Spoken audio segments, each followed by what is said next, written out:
advocate against domestic violence, hoping to create a home for victims here in Pensacola. And when I turned back around, a shotgun was facing me and he shot me. Williams was shot in the stomach, killing her unborn baby she had named Jamie. She saved my life. You're not alone. You're not alone. And if I came out, you can come out. Well, good evening, Pensacola, and welcome to another edition of No More Silence. And I have my partner in crime, Miss Carolyn Williams, today. Carolyn, how are you? I am doing well. How you doing, Vernon? I'm doing well. This month went by really, really quickly, didn't it? Yeah, real quick. Yeah. All right. I understand we got a very special guest today. We do. Yeah. We do. Yeah. You want to introduce our gorgeous guest today? Yeah, she's going to tell you her name, and I'm going to give you some information about her. Okay, go ahead. Hi, everyone. My name is Matea Suarez. I am a licensed mental health counselor, and I am just so honored to be here with Vernon and Evangelist Carolyn. This is such a blessing. I am so glad to have you with us. She has her own private practice, and it's called Be Still Therapy. And she started that in 2022. And she also taught in the Escambia County School District for 8 years as an elementary teacher. She's married, and she has 3 beautiful children, and she's a counselor, and her theories are faith-based counseling, grief counseling, and couple counseling, and cognitive behavior therapy and acceptance committee. She has a wide variety of counseling. So we just so glad that you're with us on tonight. So let's just get started. Let's just start. Okay, you know that this show is about domestic violence. And so I want you to tell the people about what are some of the things that people go through when they're in a domestic violence situation as far as mental health.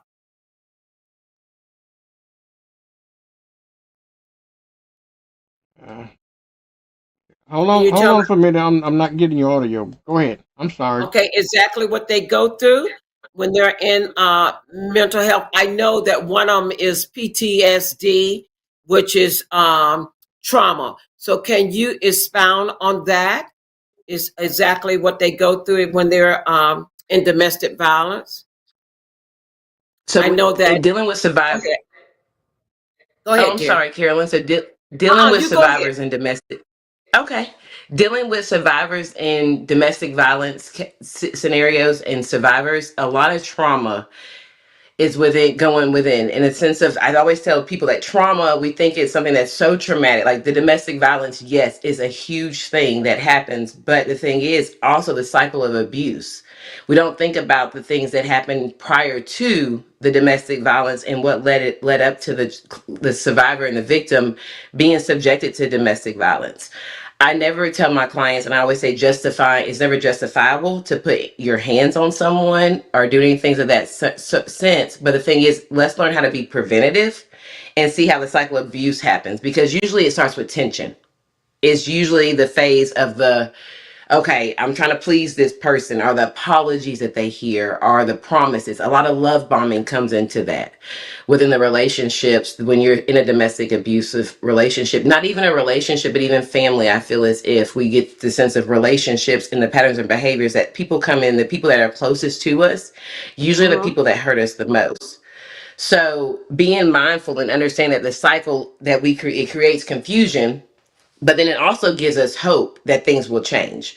But I always tell my clients, based off the fact of, is it the hope that we feel that within ourselves, that we feel as if that they're going to be able to change, or is it something that they truly intentionally do?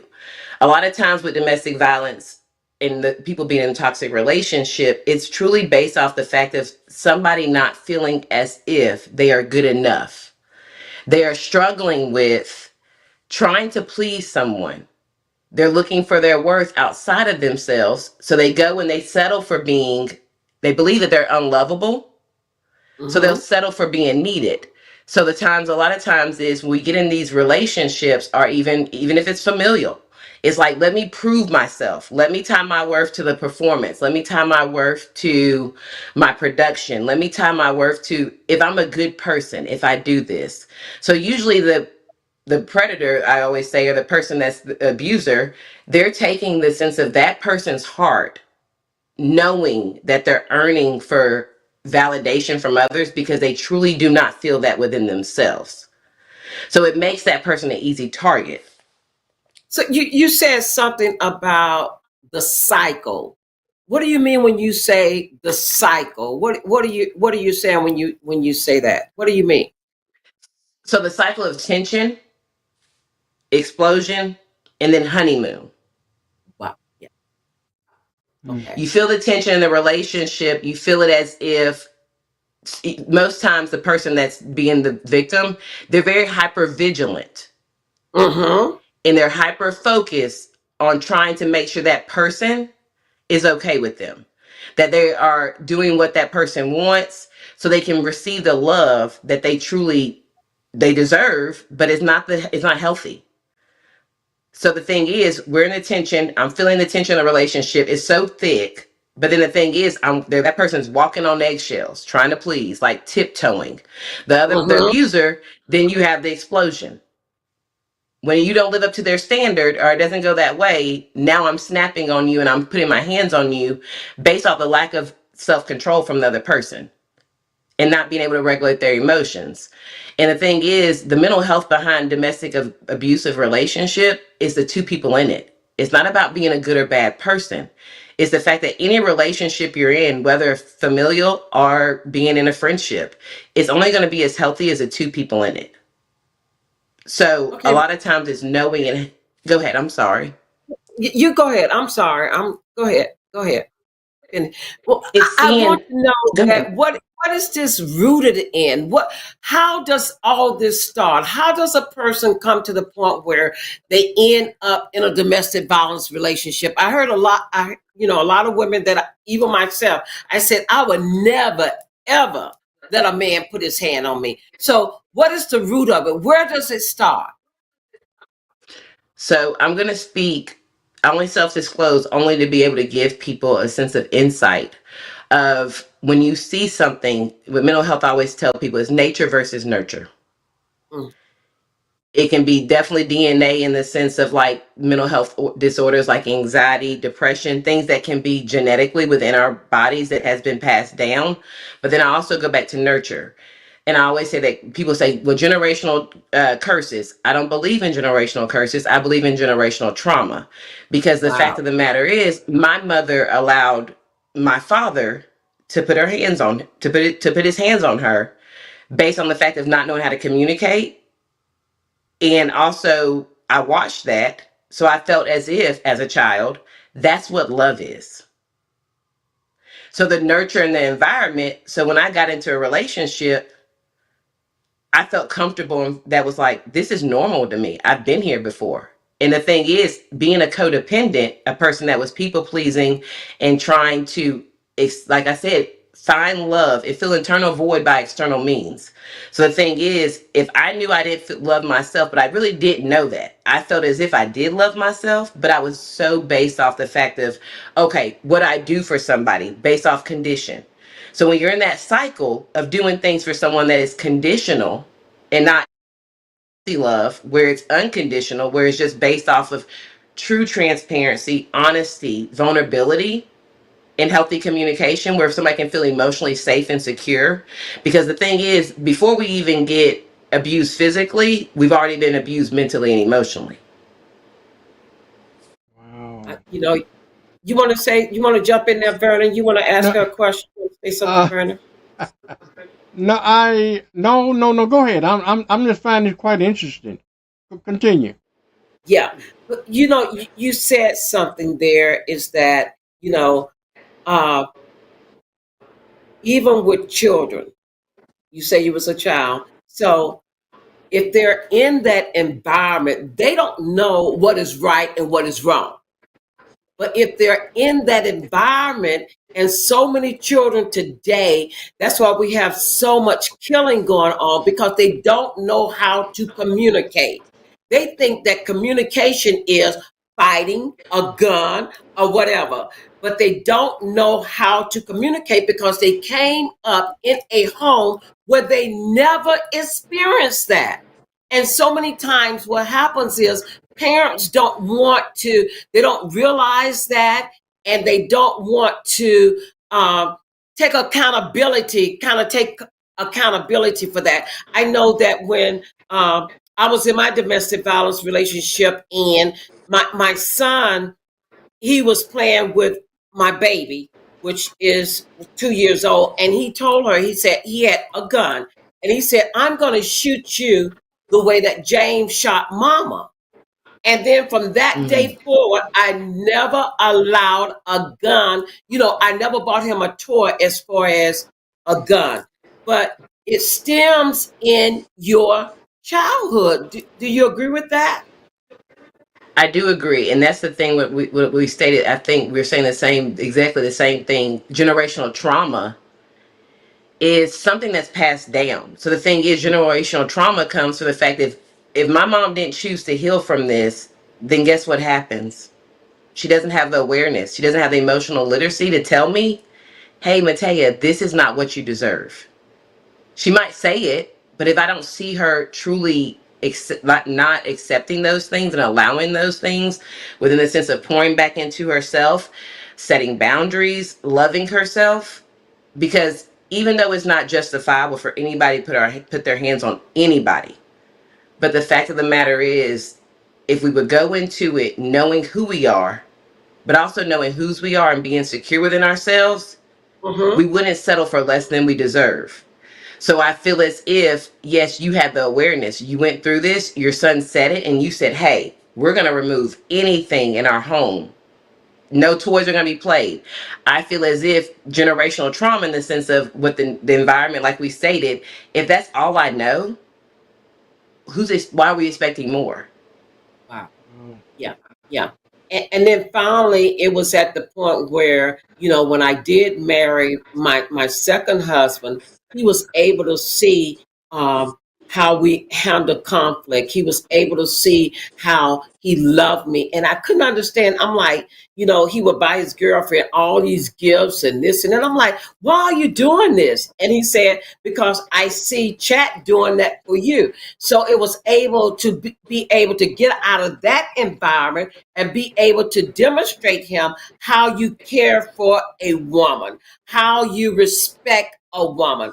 And so it can change. It can change. It can, even if you grew up in that situation, you have to make a decision. You know what? I don't like this. I know that this is wrong, and it can change. You can either change it by being in a different environment, or either you can change it by being able to go and get mental help. Someone that can help you to be able to get to that point. You don't have to be in a predicament where you feel like it's hopeless. There is help available for you, and that's what we want to bring to you today. Is trauma. You don't have to suffer in silence. You don't have to go through that trauma alone. So, what are some of the things that you can offer a person that is going through trauma? What can you offer for them, The Matez? thing is, somebody that's going through trauma, what I can offer is the thing of, please seek help. Do not continue to not be okay based off the fact of what your generations ahead of you have said. Like before me, my mother wore the badge, my grandmother wore the badge of being strong and saying that this is what women should do. We should keep putting on face. My dad, let's man up. I see so many men that just say, let's man up. You don't feel feelings. I always tell people what you can do. The first thing with trauma is, let's get awareness. Even if it's not from a mental health clinician, sometimes truly just researching, getting awareness, and finding out, where do I fit in this? And if it's something that wrestles in your spirit, yes, seek out mental health so you can have somebody to go through and process it with you. But the thing is, I always tell my clients, like you said, Carolyn, the biggest thing is once I give my clients the awareness, they have a choice. You can either choose to be healthy and stay in that healthy and grow, or you can choose to stay in that same toxic cycle and continue those same patterns and behaviors. So the thing is, after the awareness, it's a choice. It's also knowing that with healing and trauma, when you're getting out of it, we have normalized so much of that. Healing is not linear. That's been the whole thing. Go to therapy. Everybody says go to therapy. But my thing is, healing's not linear, but it's also not instant. We've had a hard time with the sense of society saying, hey, we need instant gratification right now. Like, I can go to the doctor right now and say, hey, I have something going on. Let me get some medicine. People come in my office and they say, oh, I have this stuff going on, this trauma. And I say, but do you know how rooted and deep that is? If you started off in childhood, sometimes stuff happens in the womb. That's a lifetime of trauma, lifetime of stressors, not always, because it's not an everyday thing. You're going to have some good days and you're going to have some bad days. But it's the fact of understanding that it took a lifetime to be conditioned this way. So doing the work, it's going to be a process. Healing's not a destination and it's not a deadline. It's unlearning all those unhealthy patterns and behaviors and understanding why. Like I said, not minimizing, because like I said, I was getting abused for 4 years in a relationship and I thought that's what love was. Yeah. Yeah. It was Yeah. until I got the awareness and said, this is not what love is. But the only thing I can do is control me. Yes, I could leave, but all I did was leave and I ran into another toxic relationship because I didn't intentionally do the work. I chose to carry that trauma into the next thing because guess what? I didn't want to be alone. Yeah. And Yeah. when we say no more silence, people are scared in therapy to sit with themselves in silence. Even within the spirit, with going through doing the work with Christ, being silent and hearing God and being present in that moment is more uncomfortable, just like therapy. It's that same walk of like going through and getting out of the trauma. It's easy to be in trauma when you're in survival mode. It takes a lot of time for me as a mental health therapist to help people get outside of the survival mode and not respond to trauma and really give them awareness of how they respond to trauma based off the 4 trauma responses. We have fawning, people pleasing. We have freezing, when we numb and disassociate. We have fight mode, when we're constantly overworking ourselves, being busy, because everybody was like, oh, we're so busy. Yeah, you're busy because usually you're avoiding something. Then you have flight, when we're trying to run and go and they're like, hey, I don't want to do this. I continuously tell myself, I want to get away from this. I want to avoid it. But the thing is, then they come to me and they say, oh, I'm triggered. And I tell them, I say, okay, well, a trigger is an unhealed wound. You're only triggered by the fact that you've been in this before and your nervous system is now responding to this stressful situation of trauma. And that's the thing. Trauma is not, like I said, a big old spectrum of just domestic violence. My trauma sometimes is getting my kids ready for the morning. That's stress. Yeah. And in that moment, I want to run and hide. If you want to call in and ask a question, the phone number is 850-291-4624, or either you can call or even text. Someone is standing by to take your call, or either you want to text and you want to ask a question. Now, you said something that stuck out in my mind when you said it can start in the womb. And I can recall when, even when my mother, I didn't find out till later on that she was pregnant with me, and she was married, and so she was in a adultery relationship. So she was trying to decide whether or not she was going to, because her husband was overseas, so she was trying to decide whether or not she was going to have me as a child, or whether or not she was going to abort me. So it started in the womb as far as rejection. And what happened with me in my life is that, when my husband died, I kept going through all these relationships and always blaming the man and never looking at me. Wonder, well, why am I always attracted to men that would abuse me? Because that was not my first abuse. I was in 3 abusive relationships. But when I was able to be alone and God spoke to me, and it started. I'm not going to go all into detail. It started when it was a storm, and the guy came by and he said, "Okay, what do you want to do with this tree? Do you want me to cut it down or get it from the root?" And it was cheaper for me to have him to cut it off. And so I looked out my window. When I looked out my window, I said, wait a minute, this tree is growing back. And the Lord said, yeah, because you told him to cut it off. You didn't tell him to get it from the root. If you had got it from the root, it would not have grown back.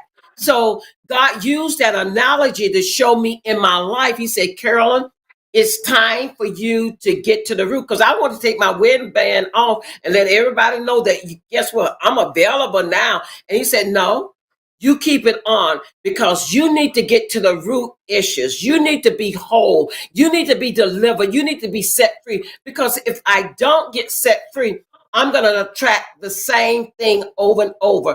And so many women, they're wondering why they're going through the same thing over and over. Because you left the person don't mean that you're not still tied to them, because you are not healed. Do you agree with that or not? So I agree with everything you said. The last part of the healed, because you said what you said, I was like, oh yeah, she got it. You got to be whole. That's the Mm-hmm. main thing, because you're Mm-hmm. never going to be fully healed until we see Christ. So with that Mm-hmm. being said, and I agree with the fact that I always took myself in all these relationships. I was the common denominator. I tell all my clients, you're the Mm-hmm. common denominator. Regardless of your situation, regardless of the environment, you're taking yourself with you. So until you really sit with yourself, and I tell people, sitting with yourself in that silence and doing this work intentionally is not lonely. When you have someone that intentionally works with you and tells you and reassures you you're doing this not alone, you're doing this with someone that can give you the tools in your toolbox to be able to recognize the red signs, the red flags, literally in relationships of like, okay, these people's, this is the patterns of behaviors that I see myself fawning, people pleasing, Mm-hmm. giving up, saying yes when we want to say no, the lack Mm-hmm. of boundaries. So the thing Mm-hmm. is, a lot of times the people, like you said, the women that continue to suffer from the same type of relationships and that same cycle is because they get the awareness, then they come to the choice. And I always tell my clients, and I always say to people is that when we get that choice, when you see something that's so foreign and you've never been there before, you're going to go back to what's comfortable. As Yeah. much as you don't want to be there, it's something that Mm-hmm. we tell ourselves that we can control it. But the thing is, when we get in it, it's out of control, it's too far gone. But it's Yeah. never Yeah. too late to Yeah. change those patterns and behaviors. But from the womb, I stated that, like you said, where it starts from the womb is because when I felt stress, my son felt stress as a mother. Uh-huh. So the Yeah. thing is, knowing that the sense of your rejection came, Carolyn, from, like you said, feeling that in the womb of your mother, not even wanting you based off the story, it makes Yeah. sense for you to be able to say, hey, I'm going to stay in something because guess what? I'm fearful of abandonment. I'm fearful of rejection. If I don't go the way that they want me to do it, or I don't do it the way they want me to, if I don't please and I don't say yes, knowing I should say no, knowing that this doesn't feel right in my spirit, but because I truly don't love myself enough, because I truly don't know who I am outside the relationship, because you're always seeking your mother's approval, what I'm hearing. Yeah. So the thing is, if I'm seeking my mother's approval, your nervous system and automatically your subconscious is going to say, let me seek approval from everyone else to make myself feel okay and safe within myself. And that's a Mm-hmm. false sense. That going through that sense of trying to fill your cup up based off of looking outside of yourself to people to validate you will Mm-hmm. leave you in a very lonely state of mind, very depressed, very anxious, overthinking what you say, what you don't say to people. So I think those are the things that keep people in toxic relationships, and also truly not feeling as if they can be not dependent on someone, because that's the Yeah. thing. I think we've gotten so used to being independent, and independent is not healthy. God made us to be able to do life together with people and be interdependent and not Uh-huh. codependent, where when we're internalizing or pleasing others at the expense of our financial, our mental state, or our physical. Okay, we have someone that texts in a question because it's Okay. 7:27 now, and they say, why should people consider therapy? Is it the stereotype sitting on a couch and telling your feelings, and that's it? The stigma and the stereotype around it, and I smile to say that is what I always thought. That's what Yeah. most people think, because when you see it, like I said, based off the fact of on TV, what people have said, at one point I was told it was voodoo. And I was like, hold on now. Thinking that it was like how it used to be with Sigmund and Freud. It was like hypnotizing. No, it's not that. Yes, I do have a couch in my office. I'm right here now. But the thing is, I also go with my clients to the bookstore if I have to. It's Mm-hmm. whatever's best. If we're outside, it's tailored, and it's a safe space that I create so that my Uh-huh. clients are seen and heard, and that they know that within this space there's no judgment. They don't have to fear the rejection. They can truly be able to get the tools in their toolbox Uh-huh. without the pressure from society.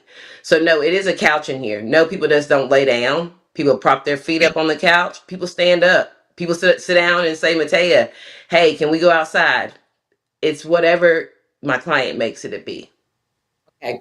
So also we want to I didn't get my partner in here. I'm Partner, do you listening. want to ask a question? But we do have another question. But Mattel, we do have Uh, you scheduled. We had this scheduled for the fourth Thursday, and we had to change it. So let's just keep it Carolyn, for next month. We're gonna have to bring you back. Go if ahead, Vernon. Do you have a question as a if man? well, well, if you want to continue it, I know because we hadn't gotten to the resources, and if you want to continue it for another 30 minutes here, we can. Okay. If Oh, it's up okay. to you Oh, guys, good. because we don't want to. I hate to break the intermission. What you call it? The momentum that we got going here, because you got people calling in, and we can continue for another 30 minutes, about another 20 minutes or so. Okay. Okay. Okay. Now, Thank you. Appreciate that. Appreciate that. Thank So, you. okay.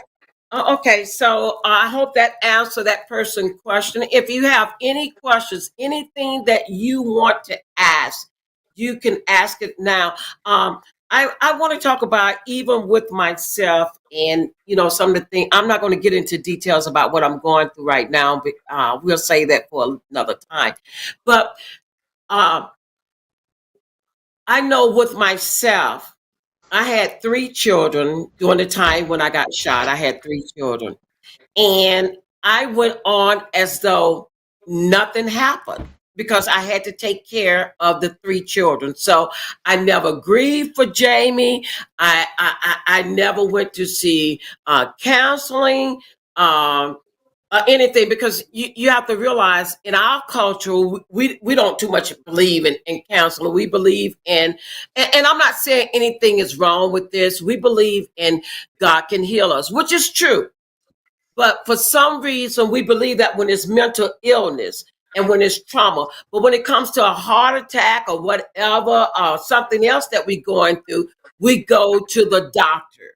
But for some reason, we have this mindset that, okay, what we think of going to counseling is like, you're crazy.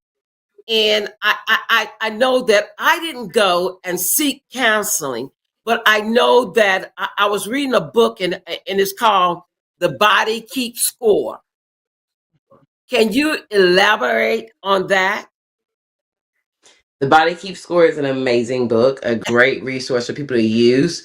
I do always tell people, when you're reading self help books, please really just consult with a clinician, in the sense of doing the actual work that goes against, Mm-hmm. like, goes with it, and interchangeably, because sometimes it does become really heavy.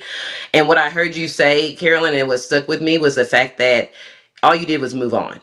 That's what we've been told. In Black culture, it is very easy to move on, to move on. But what I try to normalize within therapy and mental health is that we have to revisit our past so we can stop moving on, but also move forward in a healthy way. Because when we move on, all we do is we sweep that on the rug. We're just sweeping, sweeping, sweeping underneath the rug, and then guess what happens? Somebody trips. That's the emotional triggers. That's the things that, oh yeah, this person did this to me. So now I'm not talking to this person. I'm not communicating, but I never set a boundary. I don't know how to have emotional regulation. So I snapped on you based off the fact that I couldn't control my emotions. So the thing is, the body keeps scores a lot of times because with us in our culture, we have a hard time recognizing, like you said, that it is truly okay and normalizing. It's okay to have Jesus and a therapist. Mm-hmm. It's okay to have Jesus and a therapist, because the thing is, if we can trust God with our spiritual journey, why don't we trust him with our mental journey? We go and try to control our mental. I tell people that the only that has the keys on the inside is our mind. But the thing is, here goes the false sense of control. We think that we can do it. We can be little God, that we can micromanage and we can fix these things. A lot of times people don't need to be fixed. They need to be taught and brought into awareness and learn the terminology, learn how to name it and tame it. Because Yeah. people think, oh yeah, this child's disrespectful. This man doesn't want to talk to me. He's avoiding me. Sometimes people do things based off the fact of fear driving their bus and not having the tools in their toolbox to be able to articulate how they feel. And I have a pillow in my office sitting right here that I utilize based off the fact of people, I didn't know my emotions. I grew up normalizing the fact of being mad, angry, happy, all those little basic words. But I never knew that anger was a secondary emotion based off the feeling of being hurt and dealing with the Mm-hmm. hurt, because in our culture it's been said, guess what? You're hurt. You got to keep going. You Mm-hmm. can't take time to grieve. You have to keep going because people are expecting things of you. But my thing is, when that you're burning the candle at the two ends, they say, like burning the candle at both ends. Mm-hmm. When do you say, "Hey, I got to show it for me. I have Mm. to choose me. I have to look internally within myself to see how my actions and behaviors and what I've allowed for with other people." Because the thing is, we teach people how to treat us. Wow, And that's we good. we That's teach people how to treat us. So when we get upset when people treat us disrespectfully, my thing is, how do we treat ourselves? How do we speak to ourselves? How do we love on ourselves, but then we expect someone else to love us that don't even have the capacity because they don't even love themselves? well, you know, two things that I want to say is one of the things that I had to do was I realized that I didn't love Carolyn, so I had to get to the point where I love me. And since I love me, I'm not going to let anyone treat me any kind of way. When I love me, I'm not looking for happiness. I am happy because I love Carolyn. I love being alone. If this is where I have to be right now, I'm good with that. But I seen before where I wasn't. So it took me being healed in order to get to that point. And another thing that you said, I couldn't understand. I think it's probably been about 7 months ago. Um, and the Lord started dealing with me, and He said, I want you to go back to the place. I said, go back to the place.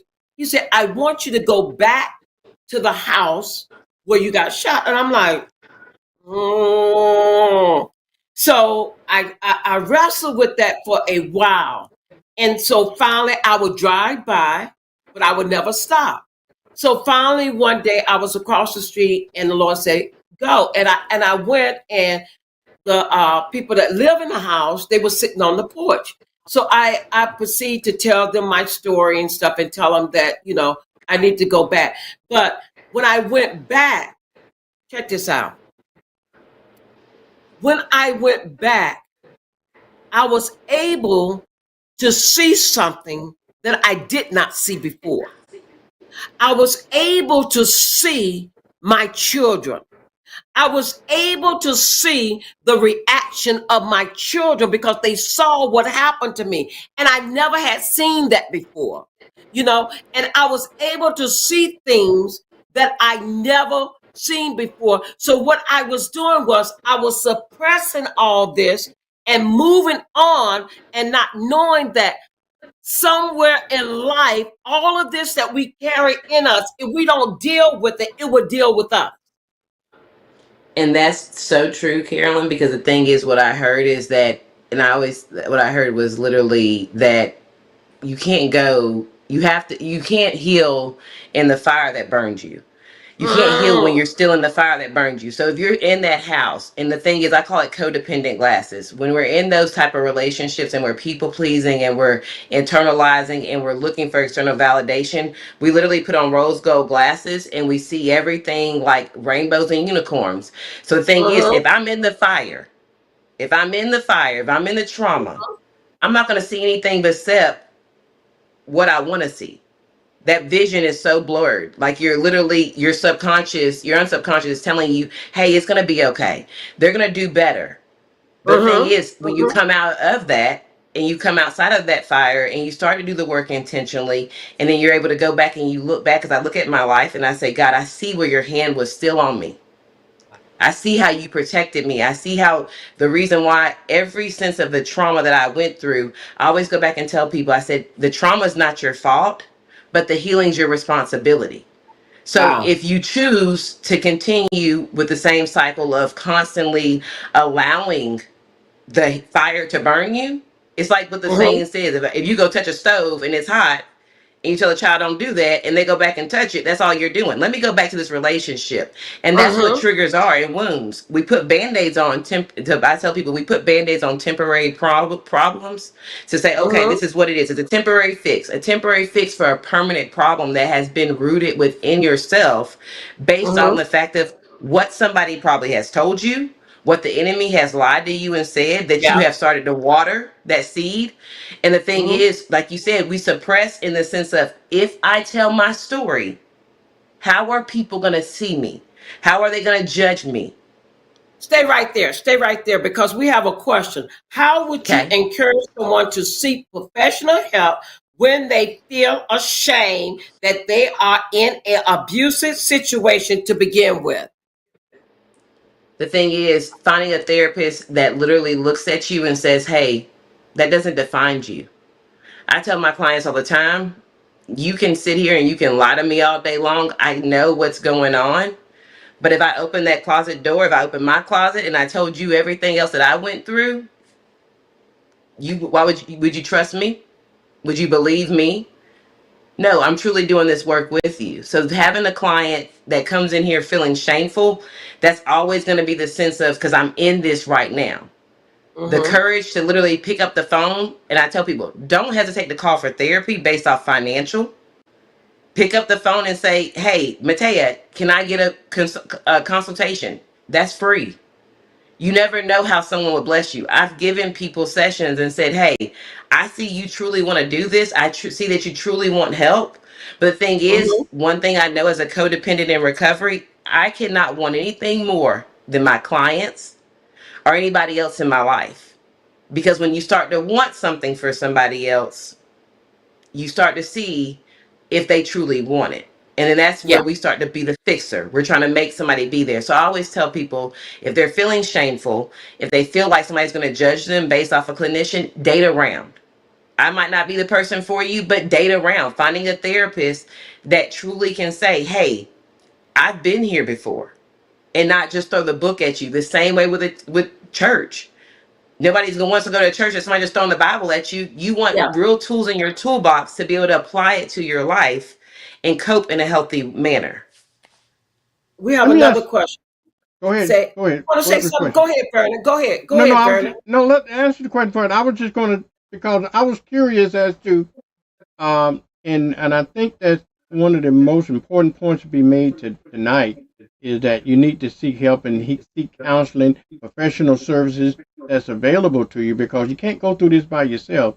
And we have professional services available for people that can do that. And but Kevin, go ahead and ask your question. And then because you got those Kevin, when you tell me about Favor House and different organizations that's available Yeah. to help people. Okay. I'm going to, I'll say the question in a few minutes. If you're in a domestic violence relationship, you can call the National Domestic Violence at 1-800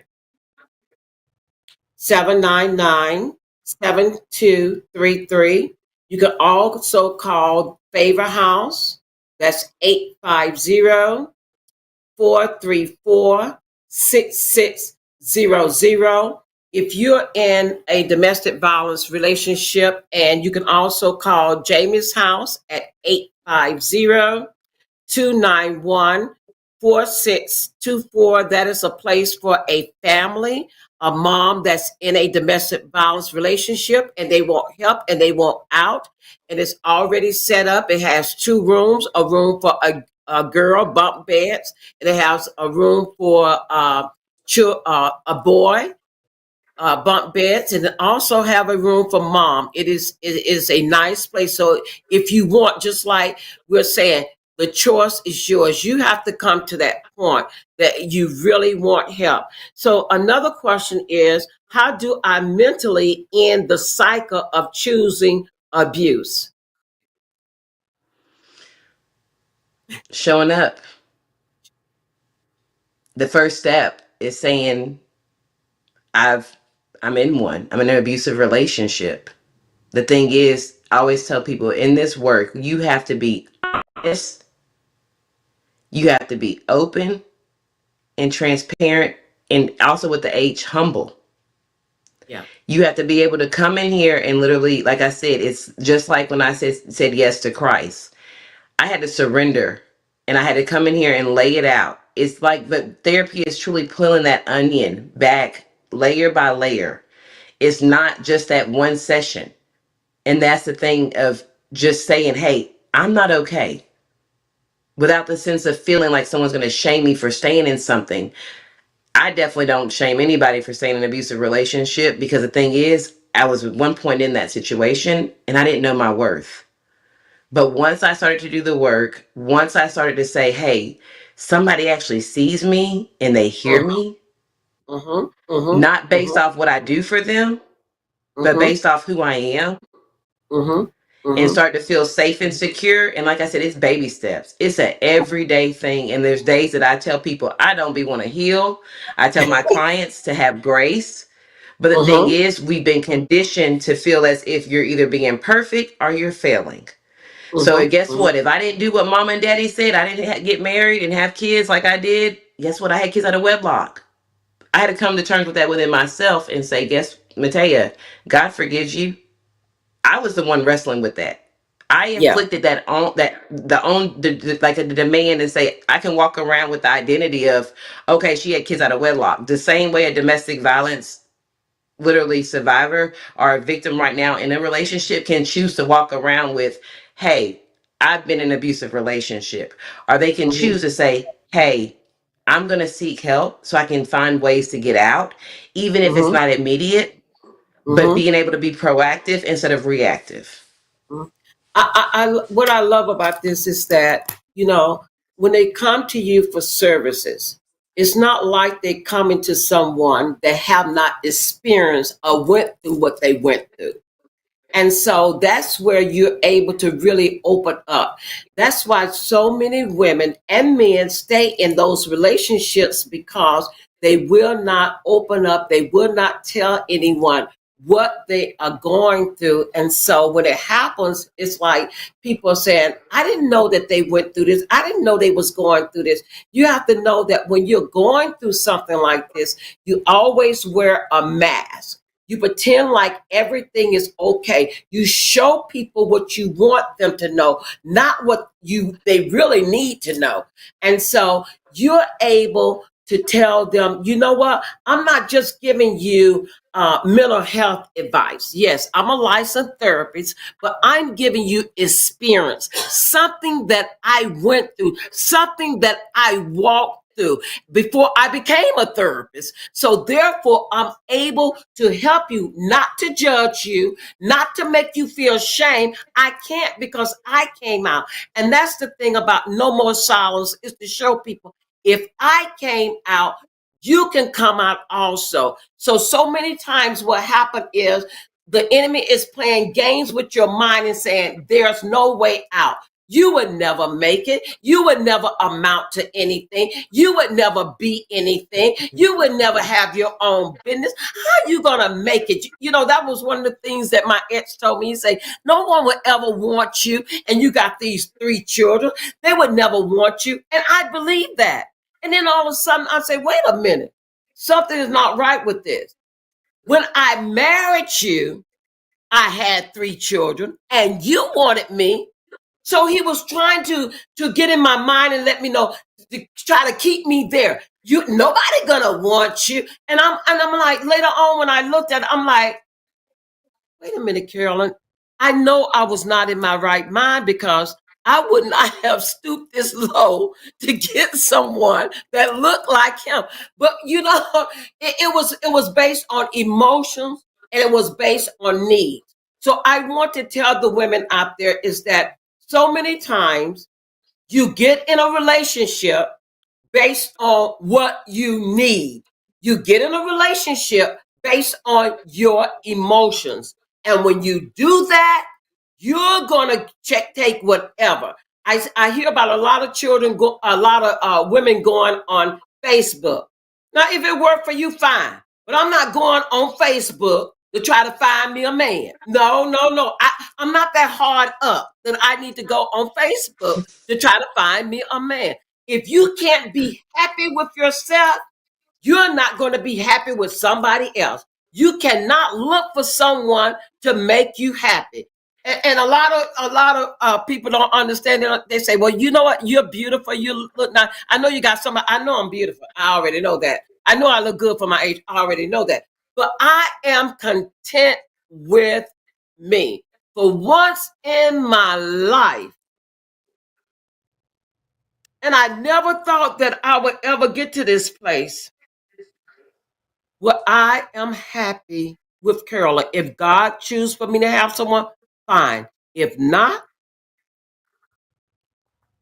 I'm content. I'm content. It's Because nothing. that's because that's the little version of Carolyn. I'm sorry, I had to break in, stop you real That's quick, because that's the little version of Carolyn that is literally, that's what I say. Like, so the thing is, when we're getting these relationships, women, men, anybody, and just people in general, you have to ask yourself who's showing up in that space. Is it the little version of you, or is it wow. the adult version? And the thing is, little Matea wanted to be seen and heard. Little Matea wanted to feel like she was good enough. I wanted to feel as if that the love, I knew my mother loved me, but she also didn't give it to me, or my father. Like, I knew they loved me, but it's something that was inside of me as a person and a unique individual. Just because you love someone this way doesn't mean you can love that way. Every child I have, I love the equally the same, but it's definitely different because every child was born into a different home. They were born into a Mm-hmm, different family. I was a different person each time. So the thing mm-hmm, is, when little version of Matea showed up in relationships, wanting someone to say, "You're good enough. You're worthy. I'm proud of you." I settle for any type of little bit of accomplishment or praise. So I would stay in those relationships. So I hear you, like you said, Carolyn. I feel like little Carolyn is at peace because she's loved. She knows that, guess what? Even though her mother might have not wanted her, even though her father's things had happened, even though the men in her life, she knows who loves her unconditionally. And she's not seeking external validation to fill an internal void that mm-hmm, somebody else in her childhood caused. So that's the part of really looking within ourselves and saying, hey, someone caused this trauma. That's not my fault. But guess what? We got to heal from it. We're the ones that mm-hmm, got to do the work. mm-hmm. They didn't know what And to do. one thing that you said that, I didn't get to this place overnight. It took time to get here. And I think what happens is we want to rush and think, okay, because if you rush it, a lot of times we don't even know what's wrong with us. We don't even know why we react the way that we react, why we do what we do. So it really takes time, and you owe that to yourself is to go and get the help that you need. And you need to say before you even go, don't just show up. You need to say, whatever it takes. I don't care how long it takes because I'm not just doing it for me. When I did it, I didn't just do it for me. I did it for my children. I owe this to my children because I took them through this. So I owe it to them to be a better mom, to be the very best that I can be, to be a better version of Carolyn. So you're not just doing it for you, you're doing it for your children. So you need to make up your mind. You know what? I know this is not going to take overnight. But whatever it takes, I know usually when you go to counseling, I know being in counseling is say, okay, it might be a year. And if you feel like you need more, you can come back then because sometimes your insurance pay for a year or whatever. But anyway, you need to make a decision that, you know what, mental health, going and see someone, getting counseling, along with God, Is the it best will thing. work. It's okay to have both. It's, It's the it's only way to okay. do It's it okay to have both. It's because okay to have it's so both. true.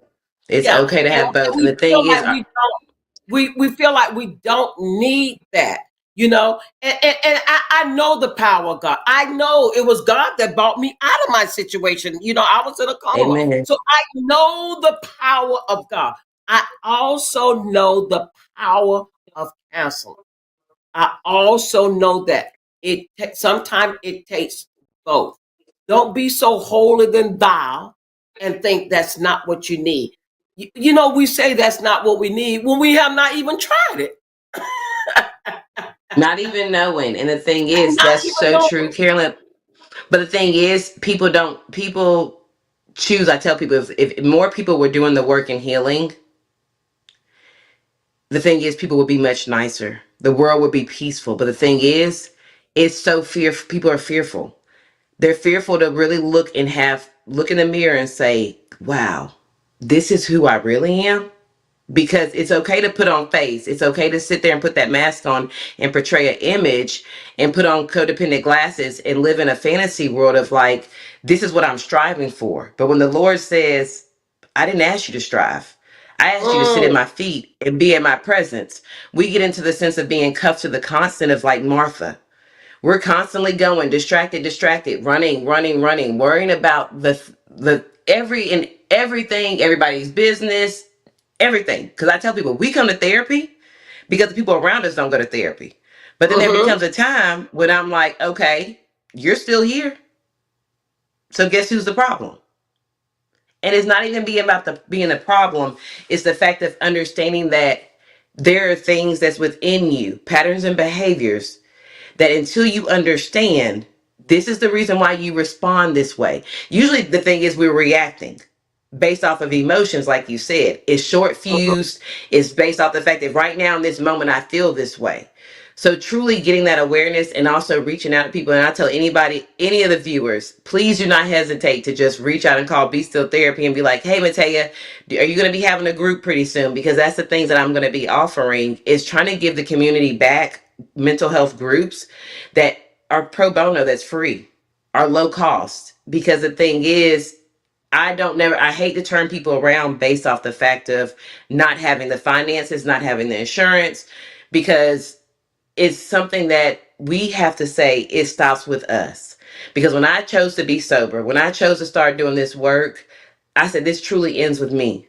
The generational trauma wasn't going to continue on to my kids because the thing is, I had to start reparenting my oldest son and telling him, you're safe, you're secure. Just because mommy was drinking before, that person's gone. The thing is, being transparent and having those really uncomfortable conversations. That's why people don't come to therapy, because I make people uncomfortable. That couch mm, looks comfortable over there, but it's really uncomfortable because that's where you heal at. That's where you grow at. You can't grow when you're comfortable. Comfort truly, Michael Todd said it, that pastor, he said, comfort kills our calling. mm-hmm, So mm-hmm, at Be Still Therapy, I do not allow people to get comfortable. I'll sit with you in your stuff, but I won't let you stay there. mm-hmm, mm-hmm. And the thing And about that's it, what I think, not having somebody advocate for you and saying, like you said, Carolyn, like when you're just so used to going to church and praying, but then you're like, okay, but mentally, there's a prison up here. And I tell people that's the only prison with the key is on the inside. You have to unlock that. So sharing your story and coming in therapy, I tell people that's the only reason why I share mine with my clients, and I self-disclose certain things based off being ethically right. I let them know that my story can be the keys to unlock your prison. Yeah. So Well, I we got tell about people, 2 don't minutes. hide your We shame. got Yeah. what, Oh, Vernon? so We got We got what? about 2 minutes left. Okay. Okay. I thank you for tuning in. We're going to let you just tell where your business is located and how they can get in contact with you, and then I'll close it out. Let them know where they can get in well, contact with you. Yes. I am first off, I just want to say thank you for all the listeners, all the viewers, and thank you for Evangelist Carolyn and Vernon for allowing me to hold space with y'all. And y'all are such amazing in the work that you're doing. And I love the fact that the title of it is No More Silence, because the thing is, we don't have to continue suffering in silence. Yeah. We can come together and know that it's okay not to be okay, and we don't have to do this walk alone. So if anybody that wants to reach out, that wants to just have a consultation, they can come to call that number right there. They can email me. They can follow me on TikTok at Matea Ashley. They can follow me on Instagram at Be Still Therapy. And just like I said, do not reach out based off the fact of what you have perceived therapy to be, because it's whatever you make it. And I'm just honored that if anybody comes to me, even if they don't come for therapy, that it's always by God's divine intervention and not coincidence. And I would make sure that I do the best of my ability to make sure that you feel safe and secure and seen and heard in this space. All right. Thank you so much for being with us. We want to thank Vernon. Vernon, we thank you, partner in crime. You wasn't able to say anything, but thank you so much. And remember, I'm so sorry, Vernon. Thank you for it's helping me with okay. my camera. You're amazing. He's okay. He's okay with it. But tune in. We come No, I'm on not. I the need to set up a session with you, Mateus. Come Not okay. on. Because Carolyn just abused me from. But anyway, I'm just joking.